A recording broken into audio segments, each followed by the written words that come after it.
Hi, and welcome back to my channel, where I'm going to cover the Sorcerer's Storm Sorcery class specialization from Xanathar's Guide to Everything, providing a brief description of the subclass, as well as explain and set up the various features gained. A sorcerer who takes the class specialization called Storm Sorcery is a sorcerer who is able to bend the elements of air in their immediate area, and as such, many are used by ship captains and their crew on longer voyages to ensure the weather around their particular ship is in their favor. However, to be a storm sorcerer, a character must have been infused with the elemental magic at some point in their life, and the information sheet provides several examples of how that might have come to pass, all of which are interesting examples. But anyone who tangles with a storm sorcerer usually is going to have a very bad day if they survive the encounter, as the magic a storm sorcerer can cast is very strong in comparison to some of the other sorcery classes. A sorcerer has to select their class specialization at level 1 because their power is derived more by their class specialization rather than just simply being a sorcerer. So for our example, I'm going to go create a level 1 character and then bring it back as I'm about to select the actual class specialization before moving on to discover and cover all of the various features. Now, as I've indicated earlier, simply selecting the sorcerer automatically brings up the specialization selection screen down here at the bottom. The one I want to do today is Storm Sorcery. And I'm going to go through and finish out the rest of this character, and then I'll be right back. The first feature your character will gain is called Wind Speaker, which gives your character the means to understand all 4 dialects of the primordial language, which are Aquan, Oron, Terran, and Ignan dialects. Because there are 4 dialects of the primordial language, you will be adding all 4 of those languages to your character sheet, because they are distinct dialects, so they're classified as independent languages even though they have the same root primordial language. But as a result, you'll be able to understand all who speak this language, as well as have them be able to understand your character, because you can obviously both speak as well as read and write in that particular language, as well as the various dialects. So let's go ahead and add these to your character sheet. They are going to be added on your abilities tab down here at the bottom, and you literally will want to add in Aquan, Oron, Terran, and finally Ignan. I think I did a better pronunciation the second time rather than the first time. Also at Sorcerer level 1, your character will gain the Tempestuous magic feature, which gives your character a means to avoid attacks of opportunity each time your character casts a spell of level 1 or higher. Just prior to the spell being released, or immediately after, you get to choose, your character can call on a gust of wind as a bonus action, which will grant you temporary flying movement of up to 10 feet. By using this feature for your movement while casting a spell, your character can move away from a hostile creature without being attacked through the attack of opportunity reaction. There is no other restriction in place other than it's going to make use of a bonus action to trigger the ability to move about, which means you will only be able to do this once per turn. At Sorcerer level 6, your character will gain the Heart of the Storm feature, which gives your character resistance to thunder and lightning damage, as well as being able to deal the same kinds of damage to creatures of your choice, who are all within 10 feet of your character each time your character starts to cast a level 1 spell or higher.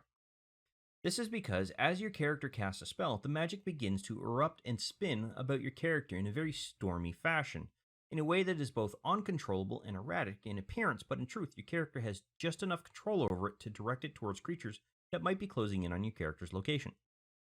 This can also be chained with the Tempestuous magic feature because your character is still casting a spell, and adding the extra damage does not make use of the bonus action or reaction, it just happens. These creatures do not get to make a saving throw and will immediately suffer either thunder or lightning damage equal to half of your character's sorcerer level. You get to choose which type of damage each time you activate the feature. We're going to want to ensure that we add this to our character's action sheet, and we haven't yet created the Storm Sorcery group, so I'm going to do that now.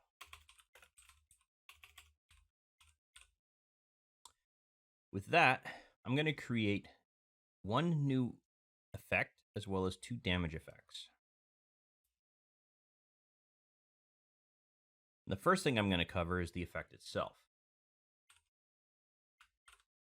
It is called Heart of the Storm, semicolon, resist all in capital letters with a colon after it, and then lightning and thunder, because this is what your character is going to be resistant to. It doesn't expire, but it's only going to be on your own character. Next, we're going to set up the actual damage. And this is going to be something that has to be, where is it here? Damage, creature, thunder lightning damage equal to half your sorcerer level. So we're going to want to do that. Put in a multiplier of 0.5, 0.5, and then we're going to look for the word SOR for sorcerer. We also want to set the damage type, in this case, to be thunder. And then do the exact same thing for the other effect, except this time we want to choose lightning. 0.5. Roll all the way down to SOR. This is going to represent your sorcerer class. And then lightning. And now we have both the thunder and lightning damage set.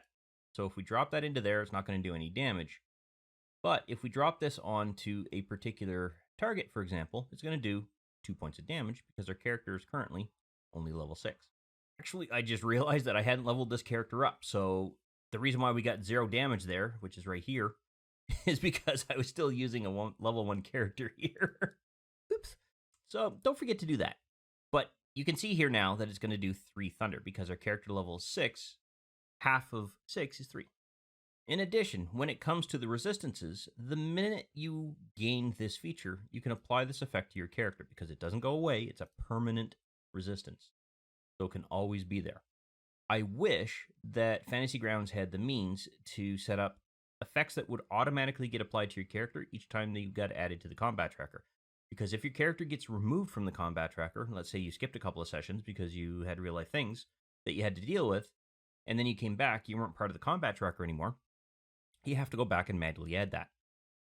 I don't like that. Now, I know there are mods that will allow you to do that, but it would be nice if that was native Fantasy Grounds functionality. Also at Sorcerer level 6, your character gains the Storm Guide feature, giving your character some minor control over rains or winds that are near your character. In relation to the rain aspect, your character will be able to prevent any rainfall from within a 20-foot radius sphere around your character if it happens to be raining in the immediate area. For example, to allow you to picture this, if you're on a flat surface and it is currently in the process of raining around your character, by activating this particular feature, you will now have essentially a 20-foot dome around your character where rain won't fall. Now, the rain just simply disappears. It doesn't drizzle down, if you will, the outer edge of that barrier. It just simply, poof, gone. It does take an action to activate the feature, but it can be deactivated through the use of a bonus action. As for the wind, your character will be able to redirect the direction the wind is blowing within a 100-foot radius around your character. And once again, this is a spherical shape. This is excellent for forcing the wind to blow in the optimal direction for the sails a ship needs to reach maximum efficiency, no matter what direction the wind is blowing outside that sphere. However, your character will not be able to change the actual wind speed. In this case, your character can activate this as a bonus action, and it will continue to blow in your chosen direction until the end of your next turn. As this is something that is primarily meant to be a role-playing thing, you don't need to go through and add this to your action sheet. It allows you to control the rain, yes, okay. It allows you to control the wind, yeah, okay. But again, mostly those are for minor convenience or for role-playing scenarios, such as you're helping a ship move a little bit faster. Before I move on to the next feature, though, there is one thing that I want to point out. You can use both aspects of this feature within the same turn. You can use an action to activate the rain umbrella, and then use a bonus action to change the wind direction. So it's not limiting you to one or the other. You do have the ability to use both. At Sorcerer level 14, your character will gain the Storm's Fury feature, which gives your character a means to react to any incoming melee attacks that hit your character. Though you won't be able to reduce the amount of incoming damage, you can still give the attacker quite a jolt. If anyone has seen videos of someone accidentally getting shocked while working on electrical wiring and gets blown backwards across the room, that's exactly the picture of what's going to happen here. I must stress something before continuing though. Always be careful when dealing with electricity in real life. It is not worth your life to risk it in such a way. However, in D&D, when an attacker hits your character, you can use a reaction to do lightning damage equal to your character's sorcerer level. This does not require an attack roll, nor does that target get a saving throw. The damage is simply applied. Now, before I actually continue on with the rest of the description of Storm's Fury, we're going to go through and set it up briefly. So I'm going to copy that, move that down there, add in a new effect. In fact, we are probably going to want to make this a damage effect. modify this, add an item. We want a multiplier of 1 there, so we just leave it empty. And then we go down to Sorcerer. S-O-R. Oops, I went right by it. There we go. And it is going to be lightning damage. Provided I could spell lightning. Wow. L-I-G-H-T. There we go. No idea why I couldn't spell that. Anyway, and you can see here that because we're level 14, we can do 14 points of damage. That sets this part of this particular feature up. The second part of the feature allows you to force that same creature to make a strength-based saving throw or be jolted backwards up to 20 feet away from your character in a straight line. So let's go ahead and add an additional effect there, but this time it's going to be a cast. Now this is going to be a strength-based saving throw. We also want to ensure that it's using the group DC, but to make sure that you're using the right group DC, we want to set this up to use Charisma, because that is your character's casting stat. Now we can see that they actually have to make a save against a DC of 17. That's insane. Now, as this is a reaction, there are two things you need to consider. The feature itself is setting up a reaction for your character, so you don't have to explain how to use it to the Dungeon Master. Unlike, say, readying an action, where you have to go through and explain exactly what conditions that particular reaction is going to fire, because when you ready an action, you're actually setting up a reaction to use later on in the turn. As a result, this means that as soon as your character is hit, you can activate this feature and enable the reactionary response, i.e. the amount of damage that you're going to deal to them and the forcing of the saving throw. The other thing to consider is, because this is a reaction, you'll only be able to use this once per turn, meaning that from the time combat goes around to the time that that particular round of combat is done, i.e. the combat tracker is rolling around to the top again, that is your turn. That means that you cannot use it any more than once in that cycle. On top of that, if you used another reaction for something else, this feature will not be usable. But now that it is set up, let's go ahead and show you how this is going to work. The first things first is that we have to set up someone else to be the attacker. So I'm going to quickly go ahead and activate the vampire as the attacker. They're going to target the hero character, and I'm going to make an attack. Let's see, am I going to hit? I still hit with a 2. That's bad. Anyway, before I roll... Well, actually, the vampire is still going to get a chance to roll damage. That doesn't change. But what does now happen is that you can take this damage effect here and drop it right on the vampire. They're going to take that damage, and because it's magical, there's no resistances to it. On top of that, they now need to make a saving throw. They succeeded in this particular case, but had they failed, you would have been able to have pushed this character, or this vampire I should say, 20 feet away from your character in a straight line. And generally, it's in the direction that the character or the vampire is standing on. So if they're off to your left, they're going to go 20 feet off to your left. If they're off to your right, they're going to go 20 feet off to your right. If they're in front of you, they're going to go backwards 20 feet away from you in the direction you're facing. And finally, at Sorcerer level 18, your character will gain the Wind Soul feature, giving your character immunity to both thunder and lightning damage. But not only that, your character can now make use of magic of the wind and fly up to 60 feet, which is a permanent change.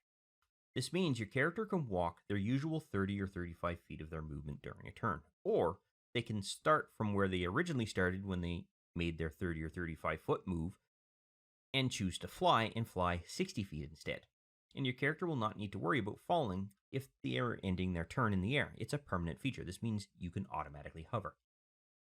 However, if you choose to do so, your character can reduce their flying speed movement to 30 feet in order to grant the same flying movement speed of 30 feet to any number of creatures up to 3 plus your character's charisma modifier who are all within 30 feet of your character. For our example here, this particular character has a charisma score of 18. That means they have a +4 modifier. That will give your character a total of 8 creatures, including yourself, that you can grant this speed to. So that would be 30 feet for yourself and 30 feet to 7 other creatures. Both the reduction of your character's speed and the granting of the movement speed to those X number of creatures remains in effect for up to 1 hour. But if your character chooses to do this, they will not be able to make use of this particular feature again, specifically the flying change feature, speed change I should say, until they complete a short or a long rest.